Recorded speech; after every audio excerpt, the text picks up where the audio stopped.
The rackettail isn't the only one hunting for nectar in the forest flowers. Bees are too, and they don't like to share. A single bee sting close to the bird's heart could be fatal.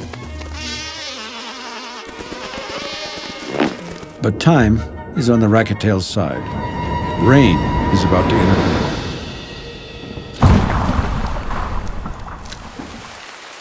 A raindrop as big as its head may not be much fun for a hummingbird, but it's altogether too much for a bee.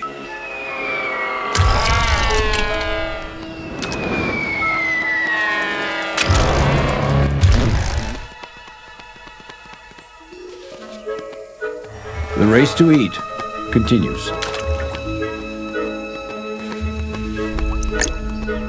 All over the world, tiny creatures are on a mission to stock up before night.